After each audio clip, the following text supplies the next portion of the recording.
My name is Kenneth Alvarez, but most folks just call me Ken. I'm 76 years old now, and I've spent my entire life right here in Sacramento, California. I worked for 40 years as a commercial plumber, crawling under houses and fixing pipes nobody else wanted to touch. These days, I live on my pension and Social Security, keeping to myself mostly. Well, keeping to myself wasn't always the plan.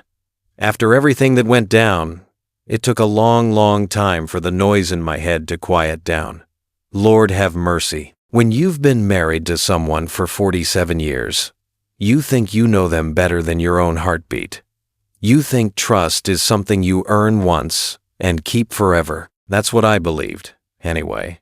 Until one small decision pulled the floor right out from under me. You spend nearly 5 decades building a life with someone, sharing a bed, raising children, believing every word they say.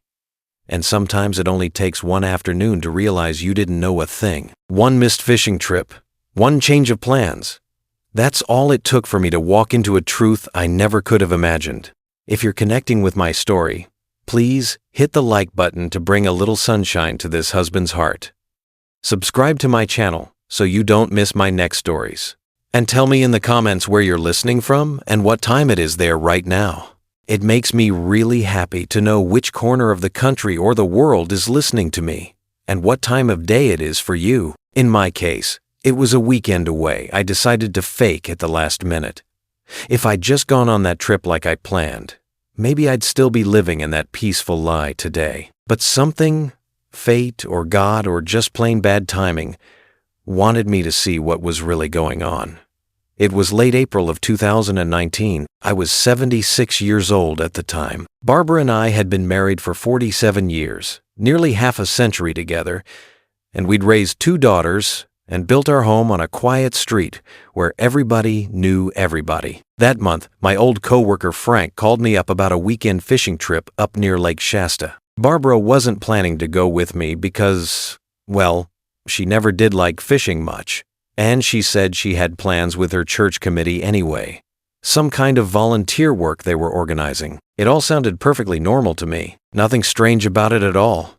She even mentioned she'd use my absence to do some spring cleaning and maybe rearrange the guest bedroom. I'd taken trips with Frank before over the years. Barbara stayed home. I never thought twice about it. The trip was scheduled for that Friday morning. I was planning to be gone until Sunday afternoon. On Thursday night, I packed my tackle box and my overnight bag. Barbara even made me a couple of sandwiches to take for the road, the way she always did. Turkey and Swiss, my favorite. In the early morning hours on Friday, right around 5:30 a.m., Frank called to tell me his son had come down with something bad and he needed to cancel. I was disappointed, sure, but I understood. Family comes first. That's when I got an idea. Instead of telling Barbara the trip was off, I thought I'd surprise her. Our marriage had been running on autopilot lately, if I'm being honest. That kind of distance that creeps in after so many years together. I thought to myself, I'll pretend to leave for the trip anyway. I'll let her have her day to herself, and then I'll come back around dinner time with flowers and maybe cook her a nice meal. Open a bottle of wine. Maybe it would shake us out of that rut we'd fallen into. What a foolish idea for a 76-year-old man, right? But at the time, it felt like the most romantic thing I could think of. I had no idea that one decision, that one little lie meant to bring us closer, would be the thread that unraveled 47 years of my life. So that's exactly what I did.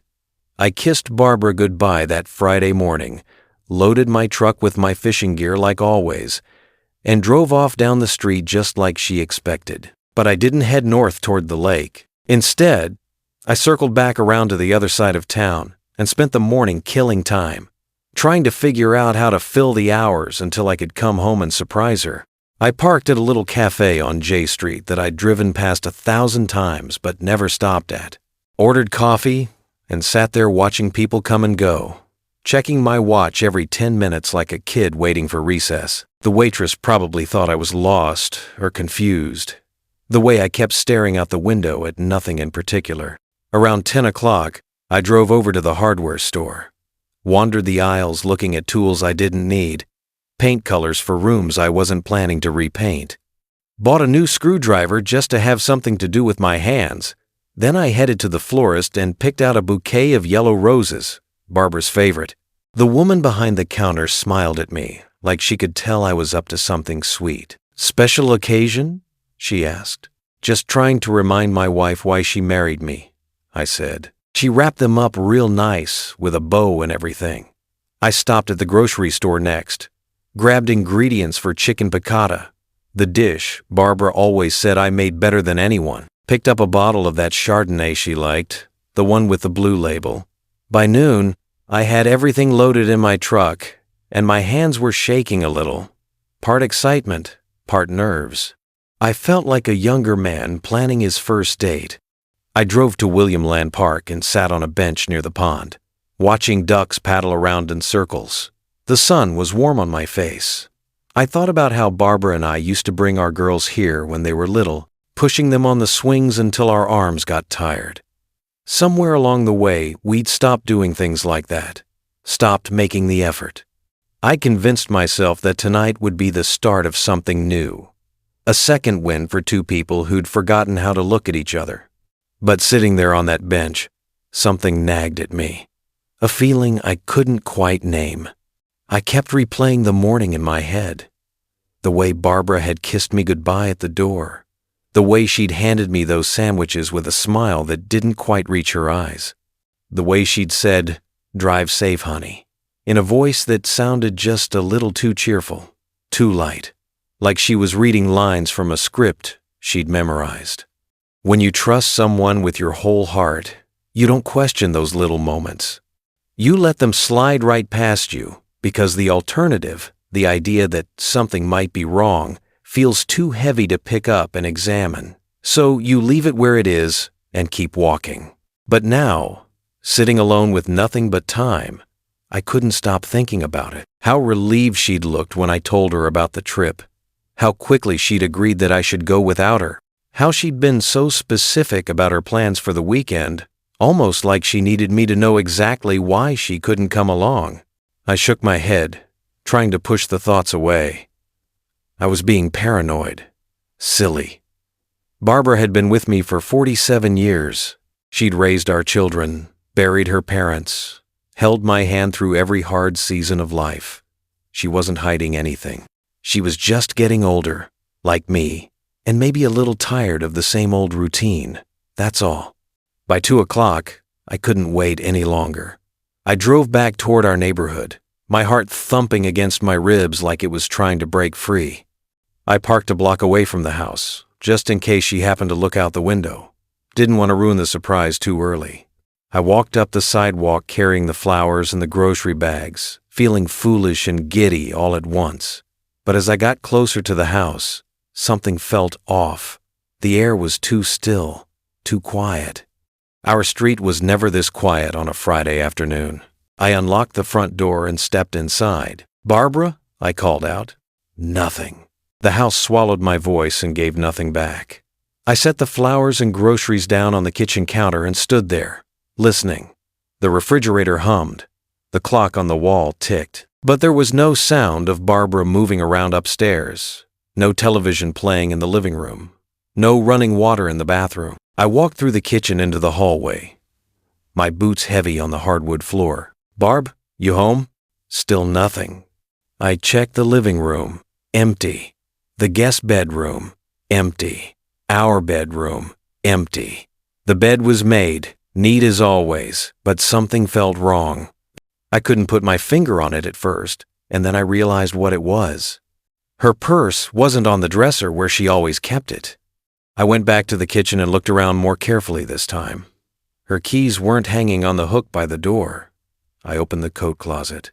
Her good shoes, the black ones she wore to church, were gone. I walked out to the garage and pulled the door open. Her car wasn't there. My stomach dropped like a stone down a well. Barbara never left the house on Fridays. Not in the afternoon, not without telling me first, even when I was out of town. Friday was her day to putter around the house, do laundry, watch her cooking shows. She was a creature of habit, same as me, For 47 years, Friday afternoons meant Barbara was home. But she wasn't. I stood there in the garage, staring at the empty space where her car should have been, and felt the first cold finger of dread trace its way down my spine. I went back inside and walked through the house again, slower this time, looking for something, anything, that might explain where she'd gone. That's when I saw it. Her tablet sitting on the kitchen counter next to the coffee maker, the screen still lit up. She must have forgotten it when she left. I wasn't the type to snoop. Never had been. Barbara's phone was her business. Her tablet was her business. I trusted her. But standing there in that empty house, with her car gone and no note, no text message, no explanation, something inside me cracked open just a little bit. I picked up the tablet. The screen showed her messages, and right there at the top was a preview of the most recent one. It was from someone saved in her contacts as LM. The message read, "Same time as last week? Can't wait." I stared at those words until they blurred. Read them again and again. Same time as last week. Can't wait. My hands started to shake. I set the tablet down like it had burned me and took a step back. My mind raced, trying to find an innocent explanation. Maybe it was someone from church. Maybe it was about the volunteer work she'd mentioned. Maybe LM stood for someone perfectly harmless, someone I'd met a dozen times and just couldn't place. But my gut knew better. I picked the tablet back up, my heart hammering so hard I could hear it in my ears. I didn't want to look, didn't want to dig, but I couldn't stop myself. I opened her messages fully and scrolled up through the conversation with LM. There were dozens of them, going back weeks, months. Most of them were deleted on her end, I could tell, but enough remained to paint a picture I didn't want to see. References to meeting up, inside jokes I wasn't part of, a familiarity that made my chest ache. I felt sick. I set the tablet down and walked to the bathroom, splashed cold water on my face, gripped the edges of the sink until my knuckles turned white. I looked at myself in the mirror. Same old face, same old Ken, but everything inside me felt like it was coming apart at the seams. I told myself to calm down, to think rationally. There could still be an explanation.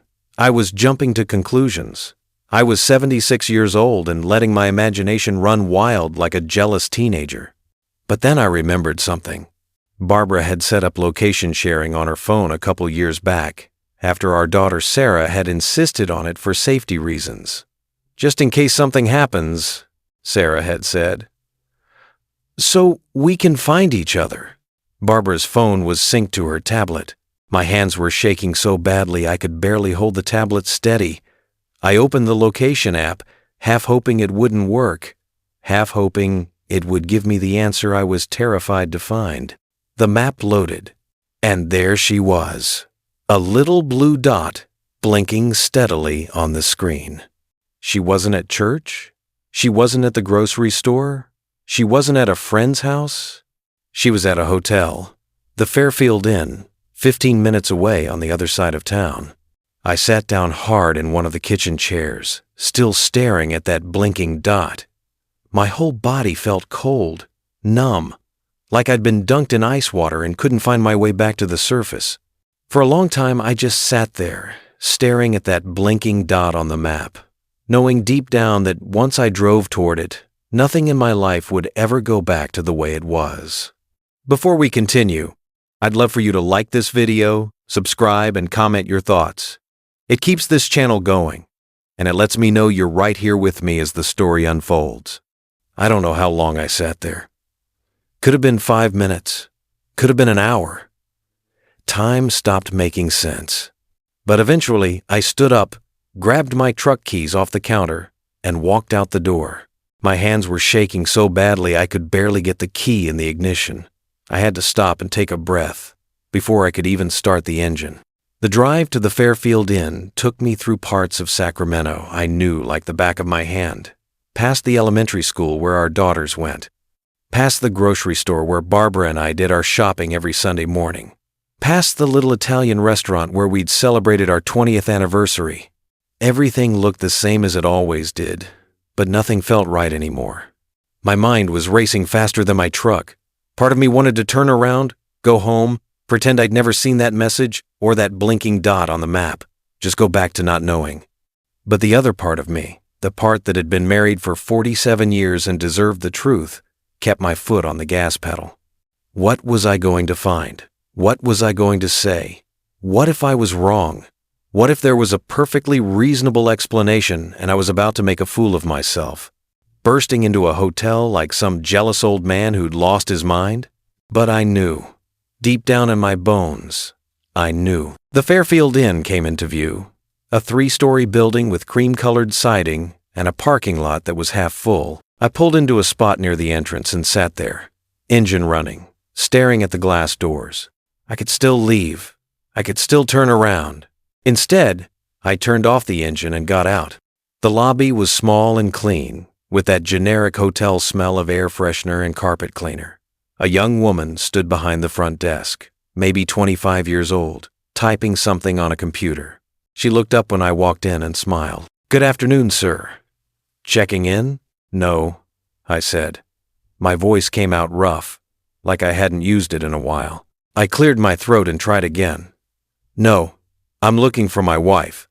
I think she might be staying here." The smile on her face flickered just slightly.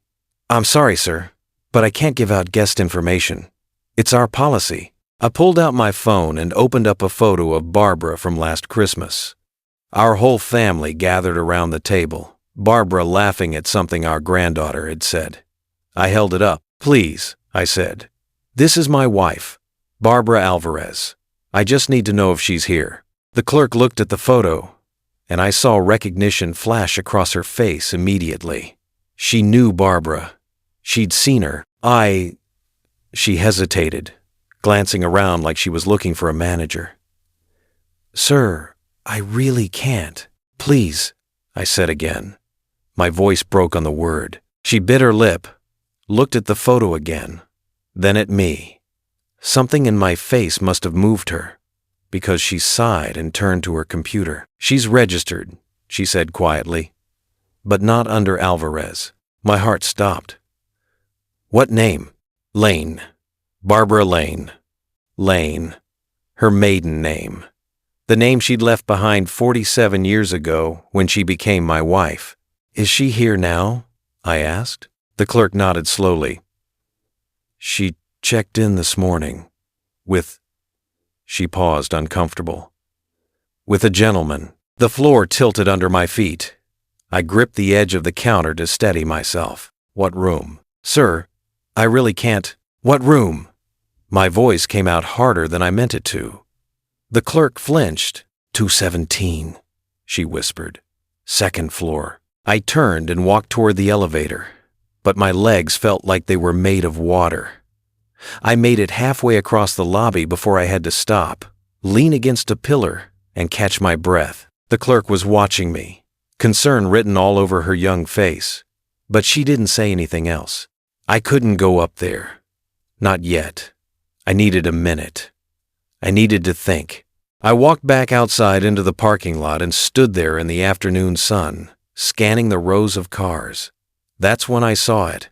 Barbara's silver Honda Accord, parked in the second row. Same car we'd bought together 5 years ago. Same little dent in the back bumper from when she'd backed into our mailbox. I walked over to it and put my hand on the hood. Still warm. Then I heard voices. I looked up and saw them. Barbara and a man, walking across the parking lot from the direction of a sandwich shop next door. They were carrying takeout bags, laughing about something. Barbara looked happy, relaxed, more alive than I'd seen her in years.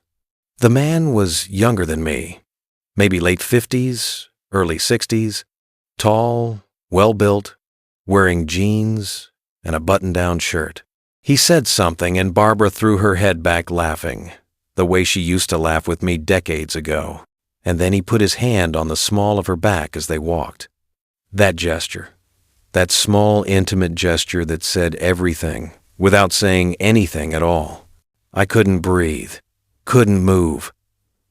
I stood there, behind a van, watching my wife of 47 years walk into a hotel with another man, and felt something inside me shatter into 1,000 pieces. They disappeared through the lobby doors. I don't remember walking back inside. Don't remember getting in the elevator or riding it up to the second floor. But suddenly I was standing in a hallway with beige walls and terrible fluorescent lighting, looking at a door with brass numbers that read 217. I could hear them inside. Barbara's laugh, bright and clear. The deeper rumble of the man's voice. The sound of a television turned on low. My hand was shaking so badly when I lifted it to knock that I had to steady it with my other hand. 3 sharp raps on the door. The voices inside went silent. Footsteps approached. The door opened, and there she was.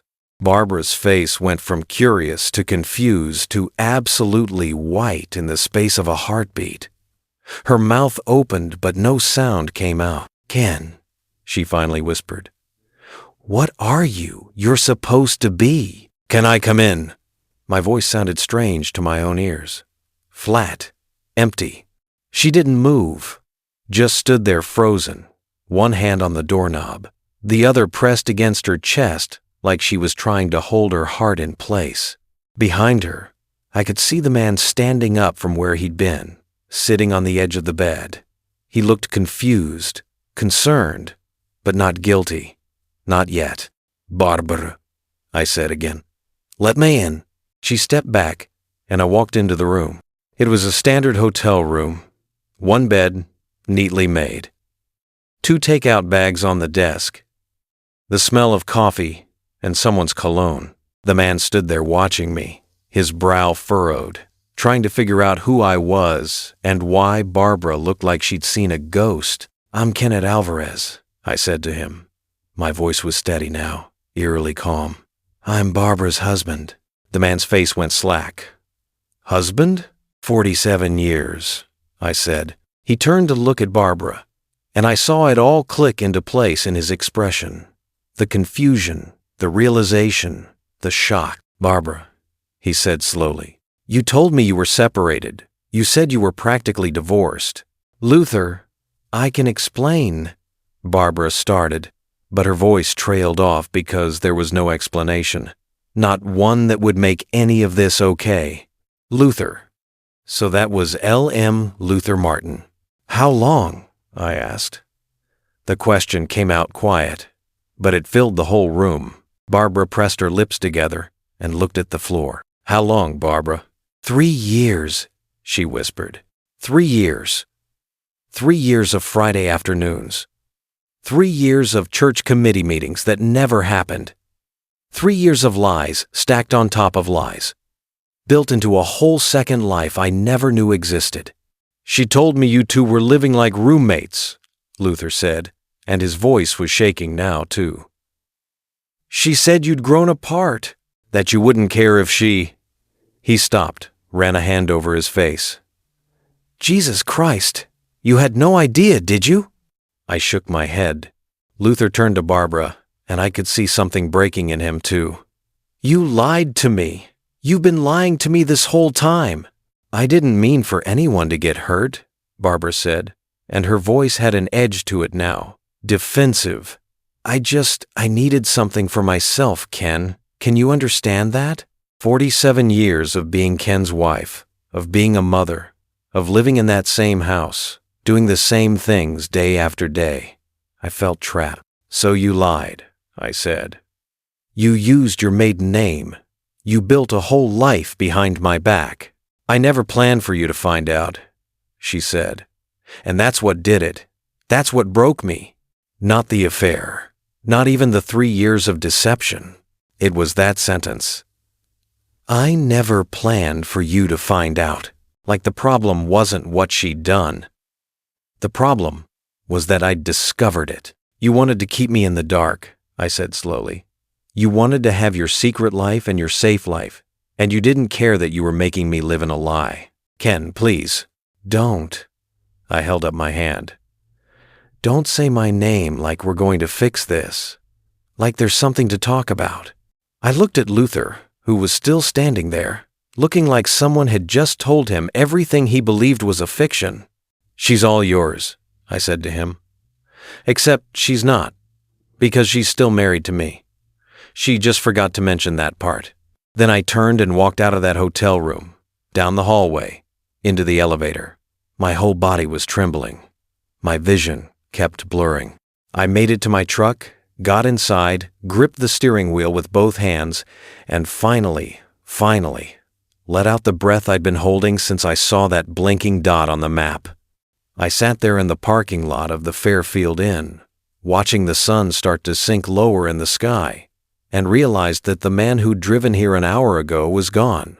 That version of Kenneth Alvarez, who believed in his marriage and trusted his wife and thought he knew how his life would end, didn't exist anymore. In his place was just an old man who had to figure out how to start over. I drove to my daughter Sarah's house.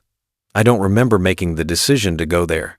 Don't remember the route I took or how long it took me to get there. But suddenly I was pulling into her driveway in Elk Grove, and the sun was setting, painting the sky orange and purple like nothing in the world had just fallen apart. Sarah's husband David answered the door.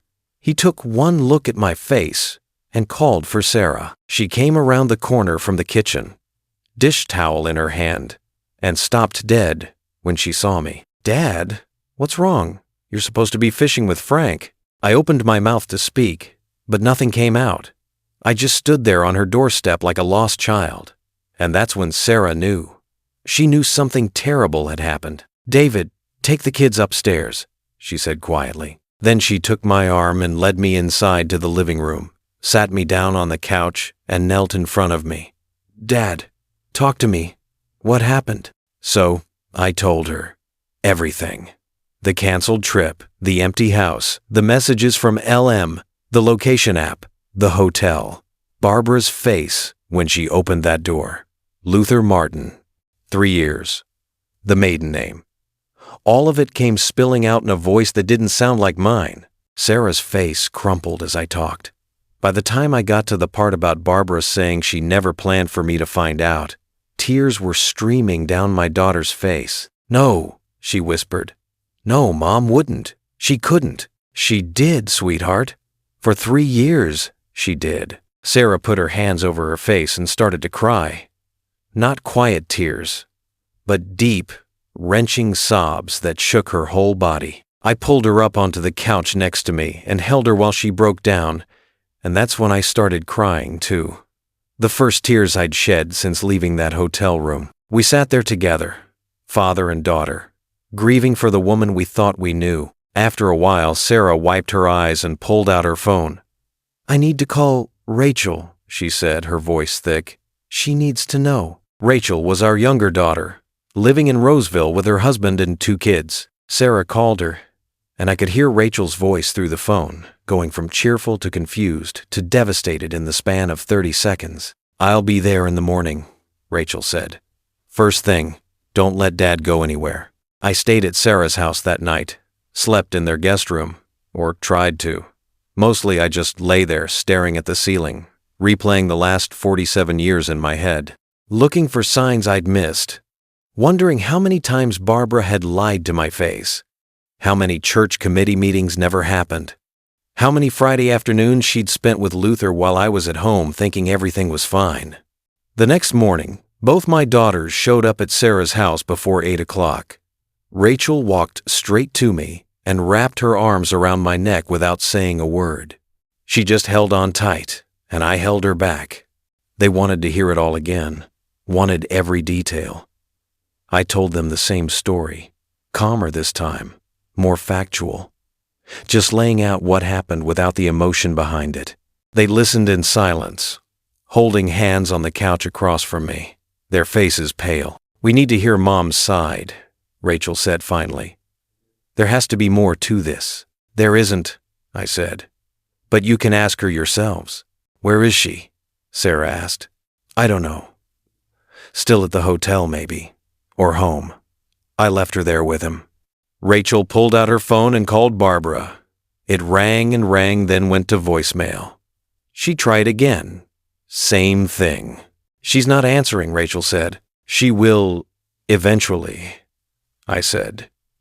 "She'll have to." Around noon, Barbara's car pulled into Sarah's driveway. Through the window, I watched her sit there for a minute, gathering herself, before she got out and walked to the front door. Sarah opened it before Barbara could knock. "Mom," Sarah said, and her voice cracked on the word. Barbara looked tired, older than I'd ever seen her. Her makeup was gone, her hair pulled back in a messy ponytail. She glanced past Sarah and saw me sitting in the living room with Rachel. "Can I come in?" Barbara asked. Sarah stepped aside. Barbara walked into the living room and stood there, not quite looking at any of us. Rachel stood up from the couch, her arms crossed over her chest. "Is it true?" Rachel asked. "All of it? Dad's not making this up?" "No," Barbara said quietly. "He's not making it up." 3 years, Mom?" Sarah's voice rose. "You've been lying to all of us for 3 years?" "I wasn't lying to you. This had nothing to do with you girls. Nothing to do with us." Rachel's voice shook. "You cheated on our father for 3 years and you think that has nothing to do with us?" "I needed something for myself," Barbara said, and there was that defensive edge again. "You don't understand what it's like, being married that long. The monotony, the feeling of being invisible, of being nothing but someone's wife, someone's mother." "So you lied," Sarah said. "You checked into hotels under your maiden name. You built a whole secret life. I never meant to hurt anyone." "But you did," Rachel shouted. "You hurt Dad. You hurt us. You've hurt this entire family." Barbara's face hardened. "Your father and I had grown apart. We were barely a couple anymore. Just 2 people living in the same house." "That's not true," I said quietly from my chair. All 3 of them turned to look at me. "Maybe we weren't as close as we used to be. Maybe we'd fallen into routines. But I still loved you, Barbara. I was still committed to you. I was still here." "I know," she said, and her voice softened for just a moment. "I know you were, Ken. That's what made it so hard." "What made it hard?" I asked. "Lying to me or getting caught?" She didn't answer. The girls kept pressing her, asking her questions she couldn't or wouldn't answer. How did she meet Luther? Where else had they been? Did any of her friends know? Did she love him? To that last question, Barbara paused. "I don't know," she said finally. "Maybe. In a different way than I loved your father." That's when Sarah broke. She started crying again, and Rachel put her arm around her sister's shoulders. They stood there together, these 2 grown women I'd raised, watching their mother admit to loving another man. "I think you should leave, Mom," Rachel said. "We need time to process this." Barbara looked at me. "Ken." "Go," I said. "Just go." She left. The house felt emptier after she was gone, like she'd taken something vital with her.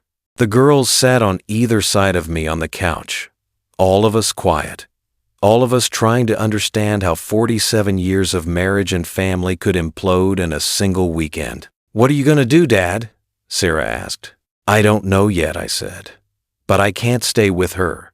I know that much." Over the next few days, the practical reality of separation set in. The girls tried to mediate at first, tried to get Barbara and me to talk, but there was nothing left to say. I contacted a lawyer. Barbara contacted a lawyer. We started the process of dividing up a life we'd built together over nearly half a century.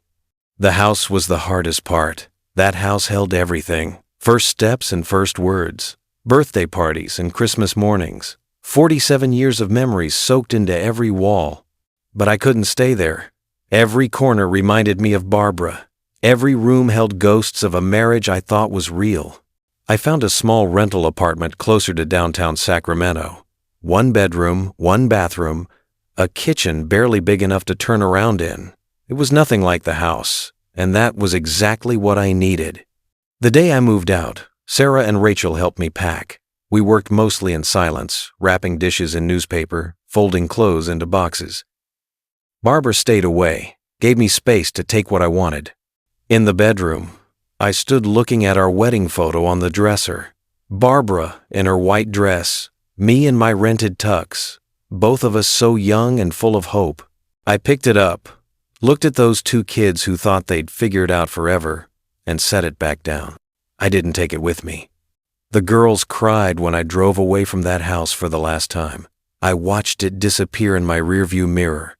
That blue house with the white trim where I'd raised my family and buried my father and thought I'd grow old with my wife. The apartment felt foreign that first night. Too quiet, too empty, too much like an ending. I sat on the edge of my new bed in the dark and finally let myself break down completely. Not just tears, but gut-wrenching sobs that came from somewhere deep inside me. I cried for the marriage I'd lost, for the trust that had been shattered, for every sign I'd ignored because I didn't want to see it, for the life I'd thought I was living while Barbara built a different one behind my back. I cried until there was nothing left. The hardest part wasn't the betrayal itself. It was realizing how long I'd been living in a fiction. How many times Barbara had kissed me goodbye and driven to meet Luther. How many nights she'd lain next to me thinking about someone else. How many years she'd let me believe we were partners when really, I'd just been the comfortable choice, the safe one, the one she came home to when her real life was over for the day. The family fractured in ways I never expected. Sunday, dinner stopped. Holiday plans became complicated. The grandkids asked questions nobody wanted to answer. Rachel struggled more than Sarah, caught between loving her mother and being disgusted by what she'd done. Sarah tried to be neutral, tried to love us both, but I could see the disappointment in her eyes every time she looked at Barbara. Old memories felt poisoned now. I'd look at photos from vacations and wonder if Barbara had wished she was somewhere else. I'd remember anniversaries and wonder if she'd meant any of it. Every good memory came with a question mark now. Barbara moved in with Luther for a while, but that didn't last. Turned out their relationship was built on stolen afternoons and the thrill of secrecy, not on real life. When they tried to make it work in the open, it fell apart. She ended up in her own apartment eventually, living alone just like me. I didn't feel sorry for her. The lawyer meetings were cold and businesslike. We divided assets, split accounts, signed papers. Barbara kept the house. I didn't want it anymore anyway. Every room would have reminded me of what I'd lost. One night, about a month after I'd moved into the apartment, Sarah came by to check on me. She brought dinner meatloaf, the way I used to make it, and we ate together in my tiny kitchen. "How are you doing, Dad?" she asked. "Really, I'm okay," I said. And I meant it. Some days are harder than others, but I'm okay. "I'm so sorry this happened to you." "Me too, sweetheart, but it's not your fault, and it's not your burden to carry."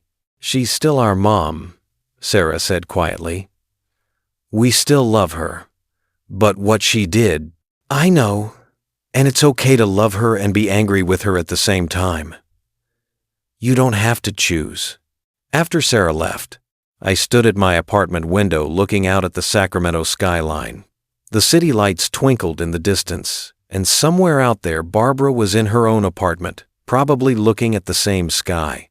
I didn't know how to be alone at 76. Didn't know how to cook for one, or sleep in an empty bed, or wake up without someone else in the house. But I knew I couldn't stay with a woman who'd erased me from her story just to feel young again. So I learned. The divorce was finalized on a Tuesday morning in late September. 6 months after that Friday, when everything fell apart, Barbara and I sat on opposite sides of a conference room while our lawyers shuffled papers and talked about asset division like they were discussing the weather. We signed where we were told to sign, didn't look at each other, didn't speak. When it was over, I walked out of that building a legally single man for the first time in 47 years. Barbara's relationship with Luther didn't survive the exposure to daylight. Turns out a romance built on secret hotel rooms and stolen hours doesn't translate well to grocery shopping and paying bills together. She moved in with him for maybe 6 weeks before it all came apart. Too much reality, too much guilt, too many lies that had to be faced when there was nowhere left to hide. She got her own apartment after that. A one-bedroom place not far from the old house. I heard about it through the girls. who tried their best to navigate the wreckage of our family with grace and fairness. Christmas that first year was the hardest. We couldn't all be together anymore. Sarah hosted Christmas Eve dinner and invited me. Rachel hosted Christmas Day and invited Barbara. The grandkids were confused, asking why Grandma and Grandpa couldn't be in the same room. Nobody had good answers. But slowly, painfully, we all adjusted to a life none of us had imagined we'd be living. I learned to cook for myself. Real cooking, not just heating up frozen dinners or ordering takeout. I bought a cookbook and worked my way through it, one recipe at a time. Learned to make a decent pot roast, a passable lasagna, even tried my hand at baking bread. Burned plenty of things along the way, but eventually I got the hang of it. There was something therapeutic about it, following recipes, measuring ingredients, creating something with my own two hands in a kitchen that was mine alone. In October, I bought a small fishing boat. Nothing fancy, just a 14-foot aluminum skiff with an outboard motor. Named her Second Chance. Started going out to Folsom Lake on Sunday mornings. Same time Barbara and I used to go to church together. The water was peaceful, quiet. Nobody asking me questions I didn't want to answer. I fixed up old furniture I found at estate sales and thrift stores. Sanded down a coffee table someone had painted bright blue and refinished it to show the original oak underneath. Reupholstered a reading chair with fabric Sarah helped me pick out. Kept my hands busy. Kept my mind occupied. The apartment started to feel less like a temporary landing spot and more like home. My granddaughter Emma, Sarah's oldest at 16, started coming by after school sometimes. She'd help me organize things, show me how to use apps on my phone, listen to me, talk about the old days. She never asked about what happened with Barbara, and I loved her for that. She just showed up and helped me figure out how to live this new life. My grandson Tyler, Rachel's boy, started joining me on those Sunday fishing trips. 12 years old and full of questions about everything except the divorce. We'd sit in that boat for hours, lines in the water, talking about school and sports and his dreams of becoming a marine biologist. Those mornings became my favorite part of the week. One Sunday, after we'd been out on the lake for a couple hours, Tyler reeled in a decent-sized bass. "Grandpa," he said as he was releasing it back into the water, "are you happy?" The question caught me off guard. I thought about it for a minute, watching the fish swim away. "Yeah, buddy," I said. "I am. Not the way I expected to be happy at my age, but yeah, I'm okay." "Good," he said, and went back to baiting his hook. That's when I realized he was right. I was okay. Better than okay, some days. I spent a lot of time that first year thinking about all the signs I'd missed. Barbara's new clothes, her extra trips to church, the way she'd started doing her hair differently, how she'd seemed more interested in her phone than in conversations with me, the distance I'd chalked up to the natural drift of a long marriage. Looking back, it all seemed so obvious. But that's the thing about trust. When you trust someone completely, you explain away the warning signs. You tell yourself stories that make sense, that preserve the version of reality you want to believe in. I'd trusted blindly, and that wasn't Barbara's fault. That was mine. I had to forgive myself for that, for not seeing, for not asking, for letting the marriage drift into something comfortable but hollow. I couldn't blame myself for Barbara's choices, but I could own my part in letting us grow apart. Forgiving Barbara was different. I didn't forgive her for lying, for the affair, for the 3 years of deception. Those weren't mine to forgive, but I did eventually let go of the anger. Not for her sake, but for mine. Carrying that rage around was like drinking poison and expecting her to die from it. So I let it go, set it down, walked away from it. That didn't mean we were friends, didn't mean I wanted her in my life. It just meant I stopped letting her take up space in my head rent-free. I didn't date. People ask sometimes, friends who thought I should get back out there, find someone new. But I wasn't interested. I'd had my great love. It hadn't ended the way I thought it would, but that didn't erase the good years, and I didn't need to replace Barbara to feel whole. What I needed was to learn how to be comfortable with myself, to enjoy my own company, to find peace in the quiet. I found it in morning coffee on my small balcony, watching the city wake up, in Sunday fishing trips with Tyler, in Friday dinners with Emma where she'd teach me about whatever new thing teenagers were into, in calls with Frank, who became a better friend in those months than he'd been in all our years working together.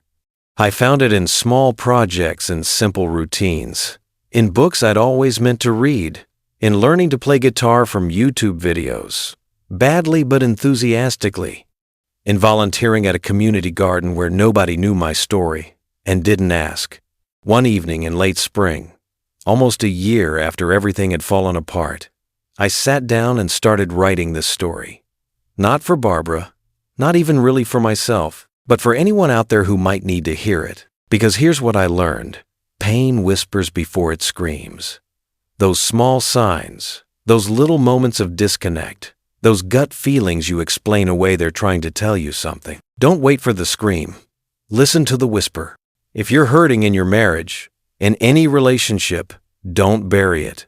Don't pretend it'll get better on its own. Talk about it. Face it. And if you can't fix it, have the courage to walk away. You're not failing by leaving. Sometimes you're saving yourself. And if you ever have to start over at 76 or any age, don't be ashamed. Don't think it's too late. Don't believe the story that says you can't build something new from the ashes of something old. Peace comes after the storm, not before it. You just have to be brave enough to walk through the rain. I'm 77 now. I live in a small apartment with furniture. I refinished myself. I eat dinners, I cooked, I fish on Sundays. I see my grandkids. I talk to my daughters. I've built a life I never planned for, never wanted, but somehow found anyway. Barbara and I run into each other occasionally. Sacramento's not that big a city. We're polite, distant, like acquaintances who used to know each other in another life. The girls navigate holidays by splitting time between us. The grandkids have adjusted. The family found a new normal, even if it's not the one we started with. I don't regret the 47 years we had. Most of them were good, real, full of love and life and building something together. The fact that it ended badly doesn't erase the good parts. I raised 2 wonderful daughters. I have grandchildren I adore. I had a career I was proud of. I built a life. It just wasn't the life I thought I was building. And that's okay. Some losses break you. Others free you. This one did both. If this story meant something to you, please take a moment to like and subscribe. And if you're going through something similar, know that you're not alone. Leave a comment. Share your story. Sometimes just knowing someone else understands makes all the difference. The sun's setting now over Sacramento. I can see it from my balcony, painting the sky in shades of orange and gold. Tomorrow I'm taking Tyler fishing. Emma's coming by for dinner on Friday. Sarah called earlier just to check in. Rachel sent me a picture of my youngest grandson losing his first tooth. Life goes on. Different than I planned, but still good. Still worth living. Still full of moments that matter. I'm Kenneth Alvarez. Most folks call me Ken. I'm 77 years old, and I started over at 76. It wasn't easy, but it was worth it. And if you're facing your own difficult truth, your own painful beginning, I want you to know you can do this. You're stronger than you think. And on the other side of this pain, there's peace waiting. You just have to be brave enough to go find it.